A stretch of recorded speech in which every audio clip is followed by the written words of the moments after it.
Hello viewers! 'గాదిలి' ఆరో భాగంలోకి వచ్చేసాం. కథ నచ్చితే ఒక చిన్న లైక్ చేయండి, కామెంట్ చేయండి, నా ఛానల్‌ని సబ్స్క్రైబ్ చేయండి. ఇక లేట్ చేయకుండా కథలోకి వెళ్ళిపోదాం. అమ్మ కంగారు పడి వచ్చి చూసింది. అమ్మకి విషయం అర్థమైంది. నాకు తగిన జాగ్రత్తలు చెప్పి ఓ పక్కగా కూర్చోబెట్టింది. అమ్మకి నేను పెద్ద మనిషి అయినందుకు ఓ పక్క సంతోషంగా ఉంది.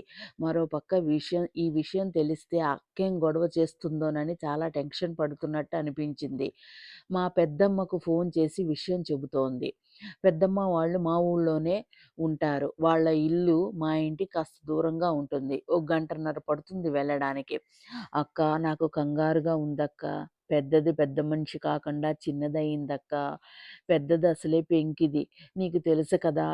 అది కాకుండా ఇదయిందంటే ఏం రాద్ధాంతం చేస్తుందోనని భయంగా ఉంది. ఏం చేయాలో పాలుపోవడం లేదక్కా. ఏం చేయను చెప్పు" అంటోంది అమ్మ. పెద్దమ్మకు అక్క పెంకితనం తెలుసు. పెద్దమ్మ మా ఇంటికి వచ్చినప్పుడల్లా ఆవిడని ఎదిరించి మాట్లాడేది. ఒకసారి దాని మాటలకు పెద్దమ్మ బాగా నొచ్చుకుంది. దానితో మాట్లాడడం మానేసింది. ఎప్పుడన్నా అది వరకు సెలవులొస్తే మేమిద్దరం పెద్దమ్మ ఇంటికి వెళ్ళేవాళ్ళం. తర్వాత అక్క సెలవుల్లో పెద్దమ్మ వాళ్ళింటికి రానంటే నేను, అమ్మ వెళ్ళి వచ్చేవాళ్ళం. పెద్దమ్మ ఏం చెప్పిందో గాని అమ్మ గబగబా నా బట్టలు, తన బట్టలు బ్యాగ్‌లో సర్దింది. ఇంకా కావాల్సినవేవో సంచిలో సర్దింది. నాన్నకు ఫోన్ చేసింది. విషయమంతా వివరించింది. 10 నిమిషాల్లో నాన్న వచ్చారు. పండ్లు, పూలు, తమలపాకులు, కొబ్బరి చిప్పలు, బెల్లం తెచ్చి ఇచ్చారు. అమ్మ అవి కూడా సర్దుకుంది. "ఏరా తల్లీ, జాగ్రత్తరా" అన్నారు నన్ను చూస్తూ ప్రేమగా.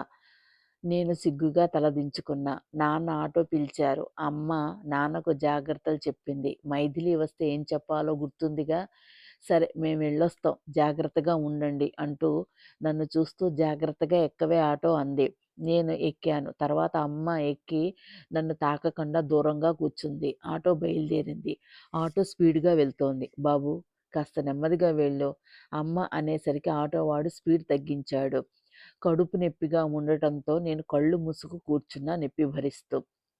మేము పెద్దమ్మ ఇంటికి వెళ్ళేసరికి ఆవిడ గేటు దగ్గర మా కోసం ఎదురు చూస్తూ నిలబడి ఉంది. ఆటో దిగి ఆటోవాడికి డబ్బులిచ్చి పంపాక ఓ కుర్చీ ఇచ్చి నన్ను ముందు కాసేపు బయట కూర్చోమన్నారు. అమ్మ, పెద్దమ్మ లోపలికి వెళ్ళి నన్ను కూర్చోబెట్టడానికి సన్నాహాలు చేస్తున్నారు. పెద్దమ్మ ముందే పిలిచిందేమో ముత్తైదువులు ఓ 10 మంది దాకా వచ్చేశారు. నన్ను లోపలికి పిలిచారు. ఏమీ తాకకుండా రమ్మంటూ. నేనొకసారి బాత్రూమ్‌కి వెళ్ళి వచ్చాక అమ్మ లంగా, జాకెట్టు, ఓణీ ఇచ్చి కట్టుకోమంది. లంగా, జాకెట్టు వేసుకొని అమ్మ చెబుతుండగా నాకు చేతనైనట్టు ఓణీ వేసుకున్నా. అమ్మ చెప్పినట్టు మొఖానికి పసుపు రాసుకొని బొట్టు పెట్టుకున్నా. ఆ రూమ్‌లో ఒక మూలగా అమ్మ, పెద్దమ్మ, ఇంకో ఇద్దరు పెద్ద ముత్తైదువులు దైవం పరిచారు. ఏంటో నాలుగు వైపులా ఎండు కొబ్బరి చిప్పలు పెట్టారు. ఓ చిప్పలో చిన్న తాటాకు బొమ్మ చేసి పెట్టారు. నాకు తాంబూలం ఇచ్చి అది 2 చేతులతోనూ పట్టుకొని కుడికాలు పెట్టి అందులో కూర్చోమన్నారు. నేను కూర్చున్నా. తర్వాత నా ముందు చిన్న రోలు పెట్టి కొబ్బరి, నువ్వులు, బెల్లం, 5గురు ముత్తైదువులు దంచుతూ "సువీయని పాడరమ్మా" అంటూ చిమ్మిరి తొక్కారు. అమ్మ ఓ 3 ఉండలు చేసి నాకు పెట్టింది. తర్వాత ముత్తైదువులు హారతి ఇచ్చారు.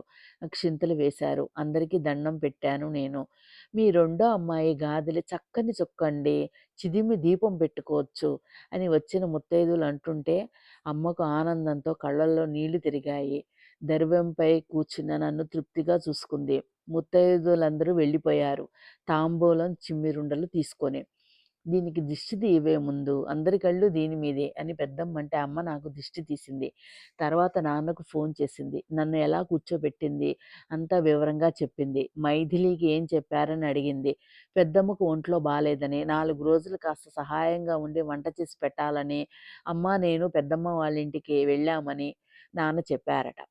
తర్వాత అన్నంలో పెసరపప్పు వేసి పులగంలాగా చేసి, నెయ్యి వేసి, బెల్లం తరుగు వేసి పెట్టారు నాకు తినమని. నాకే నాకది తినబుద్ధి కాలేదు.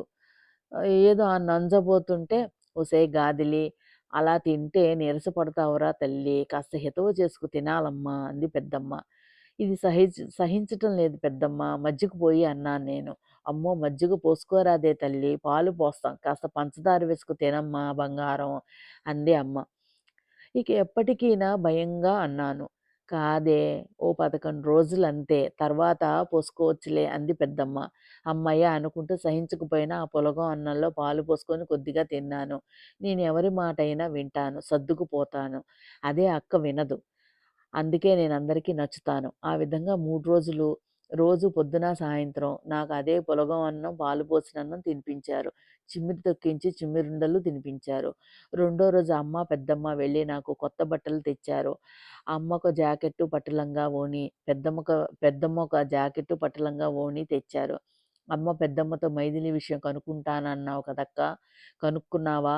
అని అడిగింది. కనుక్కున్నానే. దీని 4గో రోజు పేరంటంగానే మీరు వెళ్ళేటప్పుడు ముందు ఇచ్చే పంపిస్తా. నువ్వు కంగారు పడకు అంది పెద్దమ్మ. వాళ్ళ మాటల ద్వారా నాకు అర్థమైంది ఏమిటంటే, పెద్దమ్మకు తెలిసిన ఆవిడ ఉంది. ఆ అక్కలాగా వయసు వచ్చిన పెద్ద మనిషి కాని ఆడపిల్లలకు నాటు మందు ఇస్తుంది. అది తింటే పెద్ద మనిషి అవుతారట. తర్వాత ఏం జరిగిందో తెలుసుకోవాలంటే గాదిలి 7వ భాగం వరకు వెయిట్ చేయండి. కథ నచ్చితే వీడియోని లైక్ చేయండి, ఒక చిన్న కామెంట్ పెట్టండి, నా ఛానల్ని సబ్స్క్రైబ్ చేయండి ప్లీజ్.